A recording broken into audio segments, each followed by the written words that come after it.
राधे राधे, आपका स्वागत है। आज हम पितृपक्ष की महान कथा सुनाने जा रहे हैं।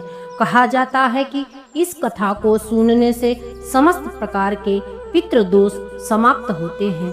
इस कथा का ध्यान पूर्वक श्रवण करने मात्र से ही मनुष्य के कोटि कोटि पाप नष्ट होते हैं और उसे अपार धन संपत्ति और सुख समृद्धि की प्राप्ति होती है। पितरों की कृपा से उसके सभी दुख दोष समाप्त होते हैं और सुखी जीवन प्राप्त होता है। यह महान कथा भगवान श्री कृष्ण ने गरुड़ जी को सुनाई है। आइए सुनते हैं। एक समय की बात है, पक्षीराज गरुड़ अपने मन में जिज्ञासा लिए भगवान श्री कृष्ण के पास आए और उन्होंने प्रणाम करते हुए कहते हैं, हे प्रभु, पितृपक्ष में पितरों की पूजा करने से कौन सा फल मिलता है? पितृपक्ष के दौरान पितरों की शांति के लिए कौन से उपाय करने चाहिए? भगवान श्री कृष्ण कहते हैं, हे गरुड़, तुमने आज उत्तम प्रश्न किया है। तुम्हारे इस प्रश्न में समस्त मनुष्य जाति का कल्याण छिपा हुआ है। जो मनुष्य अपने पितरों को संतुष्ट करता है, उसके समस्त दोष और सुख समाप्त होते हैं। पितरों की पूजा करने से मनुष्य को अपने पूर्व जन्म का आशीर्वाद प्राप्त होता है। इस विषय में एक अप्सरा और ऋषि की प्राचीन कथा कही जाती है कि जो मैं आज तुम्हें सुनाता हूँ। इस कथा को श्रवण करने से तुम्हारे सभी प्रश्नों के उत्तर मिल जाएंगे। इसीलिए हे गरुड़, तुम इस कथा को ध्यान से सुनो। इस कथा को जो भी सुनता है उसके समस्त प्रकार के पितृदोष नाश होता है। जो भी इस कथा को सुनाता है उसके ऊपर पितरों की कृपा सदैव बनी रहती है। गरुड़ जी कहते हैं, हे प्रभु, आपके मुख से इस कथा को सुनने के लिए मैं बहुत ही उत्सुक हूँ। कृपा करके आप मुझे वह कथा सुनाइए। मैं इस कथा का प्रचार अवश्य करूँगा। फिर श्री कृष्ण गरुड़ जी को पितृपक्ष की कथा सुनाने लगते हैं। तो दोस्तों, आप भी इस कथा को ध्यान पूर्वक जरूर सुने। इस कथा के श्रवण मात्र से मनुष्य के सभी पाप और दोष नष्ट होते हैं।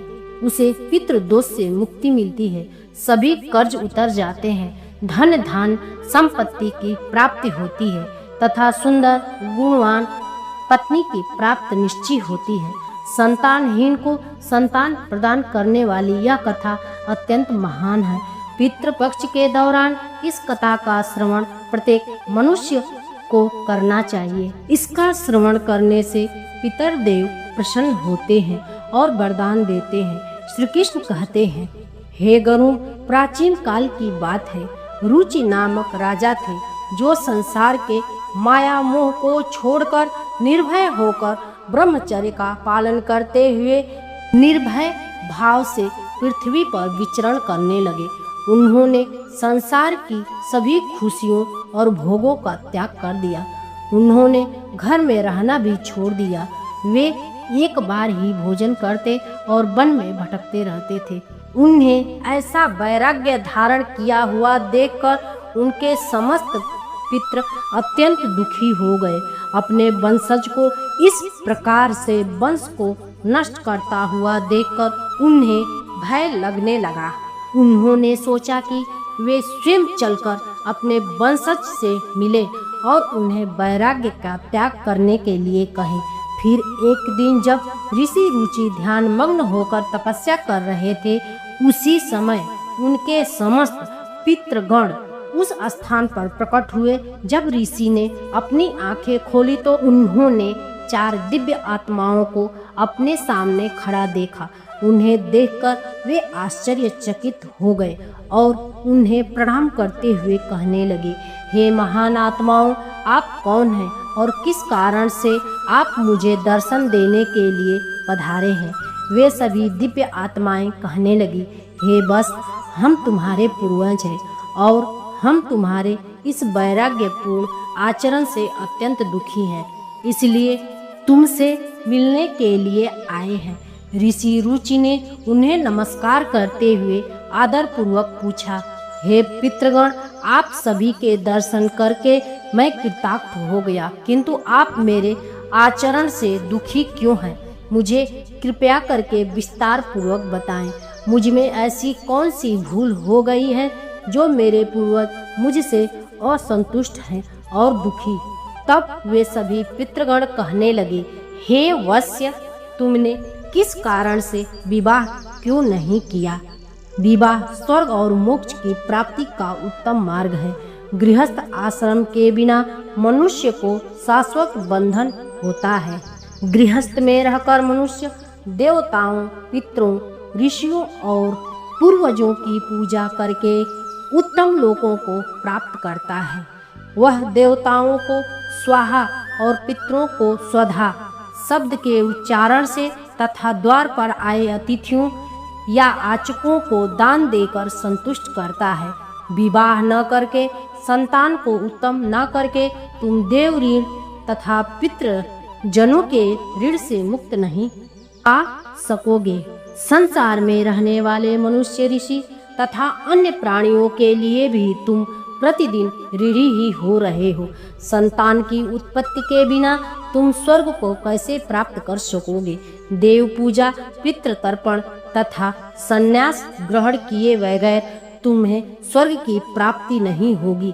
सभी पितृ कहते हैं, हे पुत्र, यदि तुमने विवाह नहीं किया तो यह अन्याय केवल तुम्हें कष्ट ही नहीं देगा, मरने के बाद तुम्हें नरक की प्राप्ति होगी और अगले जन्म में भी कष्ट भोगोगे।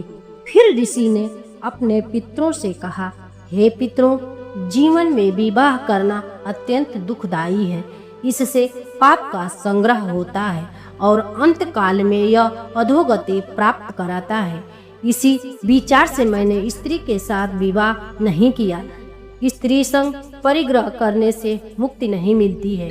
जो व्यक्ति अविवाहित रहकर प्रतिदिन विद्या ग्रहण करता है और ज्ञान के अमृत से अपनी आत्माओं को निर्मल करता है, वह मेरे लिए श्रेष्ठ है। विद्वानों ने अनेक प्रकार के सांसारिक कर्मों का वर्णन किया है, इसलिए मनुष्य को अपने इंद्रियों पर संयम रखकर तत्व ज्ञान के जल से आत्मा को शुद्ध करना चाहिए। फिर पितरों ने कहा, हे वत्स्य, इंद्रियों को बस में रखकर ज्ञान के द्वारा आत्मा को निर्मल करना चाहिए।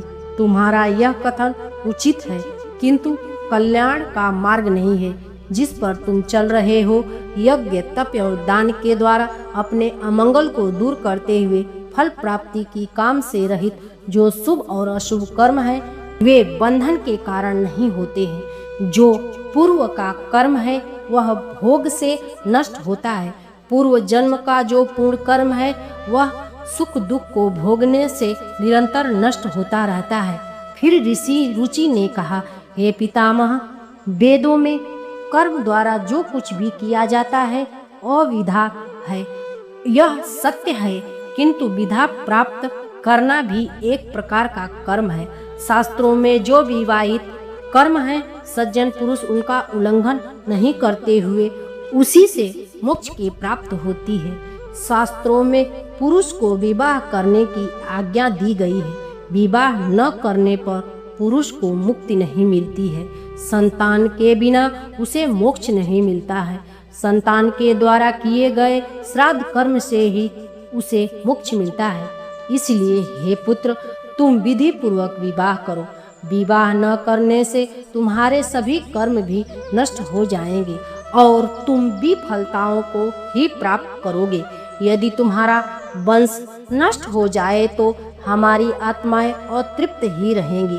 विवाह करके संतान उत्पन्न करके ही तुम अपने पितरों को संतुष्ट कर सकते हो।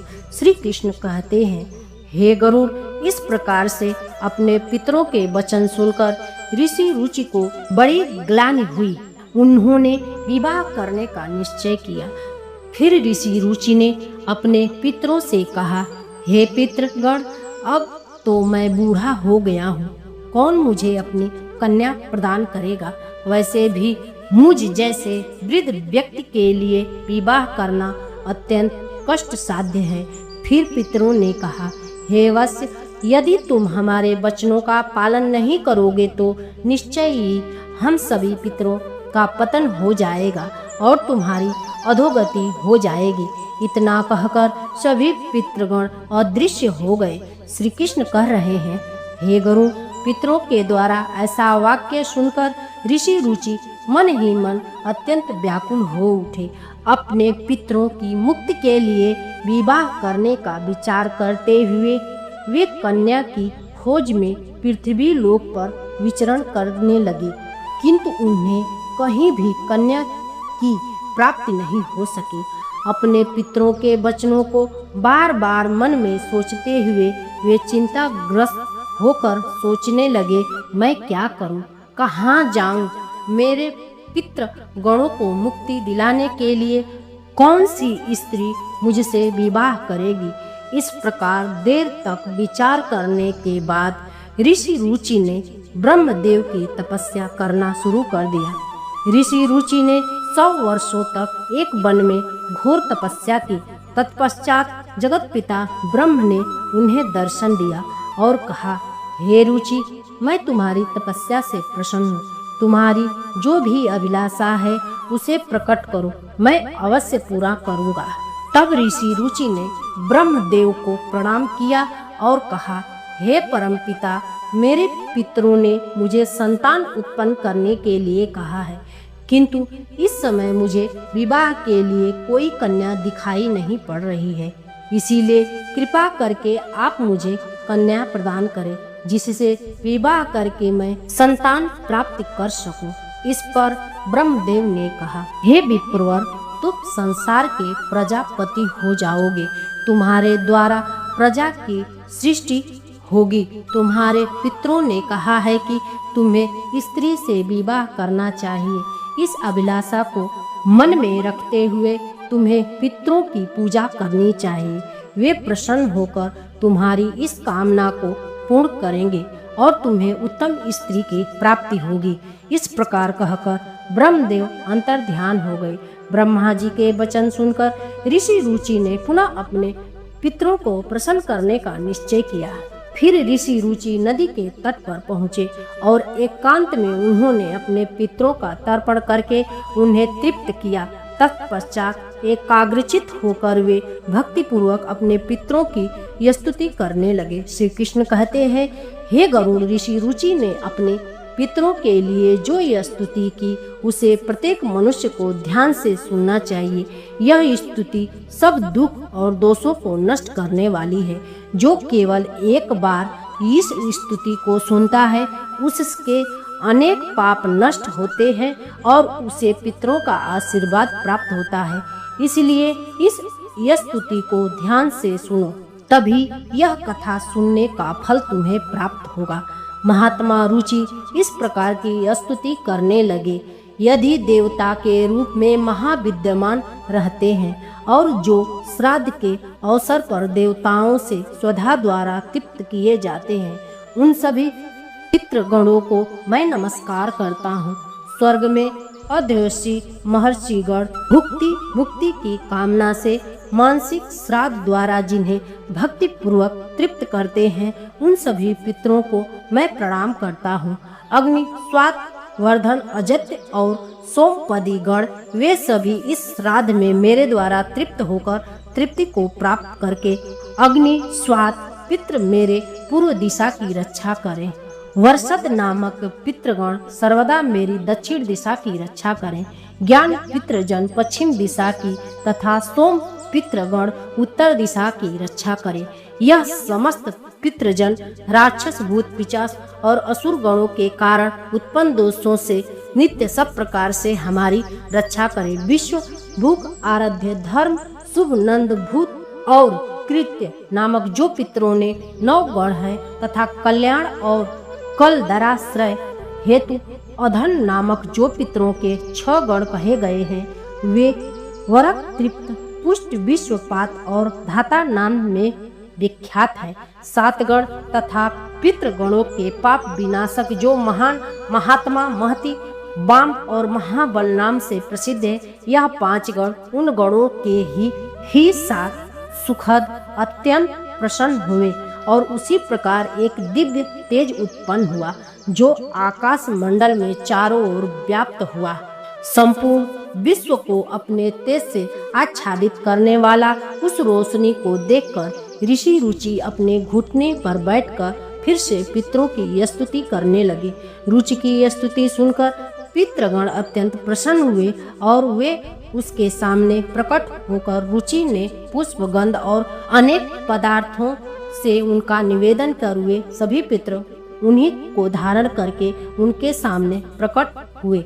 रुचि ने भक्ति पूर्वक हाथ जोड़कर अपने पितरों को प्रणाम किया और निवेदन किया। प्रसन्न होकर पितरों ने कहा, हे पुत्र, तुम्हारी इस स्तुति से हम अत्यंत प्रसन्न हैं, इसलिए अब तुम्हारी जो भी कामना हो निसंकोच होकर कहो।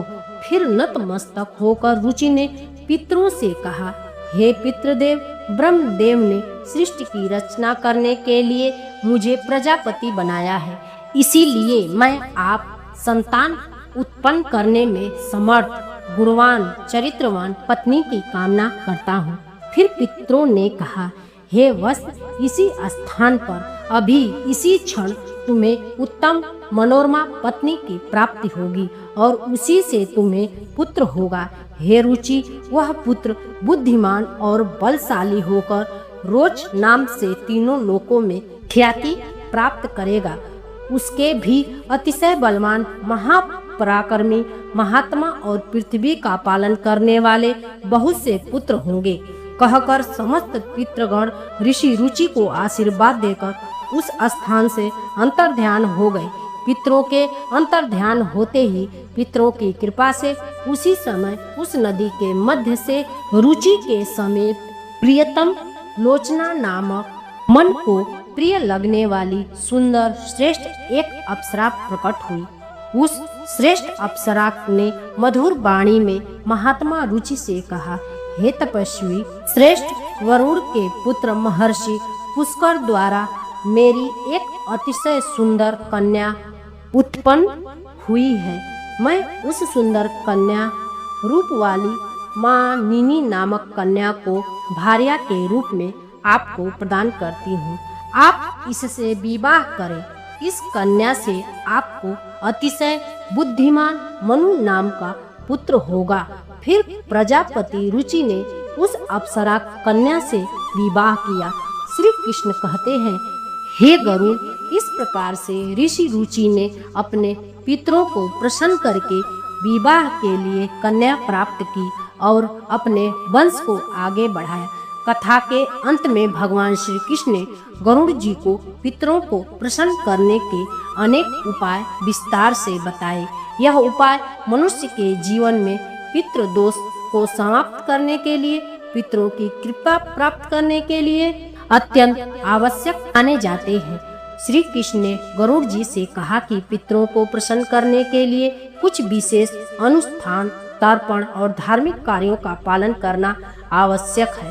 तो दोस्तों, आइए जानते हैं उन महत्वपूर्ण उपायों के बारे में। पितृ को प्रसन्न करने का सबसे पहला उपाय और मुख्य उपाय तर्पण। तर्पण का अर्थ है जल अर्पण करना ही। पितृ पक्ष के दौरान पवित्र जल को हाथ में लेकर पितरों का आवाहन करते हुए उन्हें जल अर्पण करना चाहिए। तर्पण में काले तिल, जल, दूध और कुश का प्रयोग किया जाता है।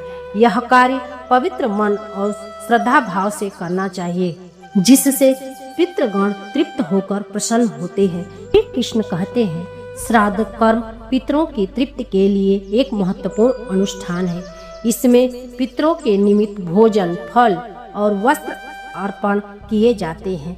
श्राद्ध कर्म करने वाले व्यक्ति को ब्राह्मणों को भोजन कराना चाहिए और उन्हें वस्त्र एवं दक्षिणा देकर आशीर्वाद लेना चाहिए।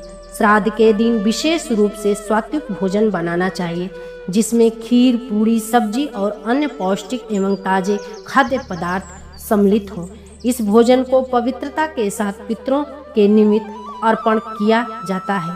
तीसरा उपाय श्री कृष्ण ने बताया कि ब्राह्मण और अन्य जीवों को भोजन पितरों को प्रसन्न करने के लिए गाय, कुत्ते, कौवे और ब्राह्मणों को भोजन कराना अत्यंत शुभ माना जाता है।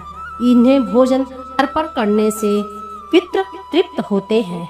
दोस्तों, आज की यह वीडियो आपको कैसी लगी?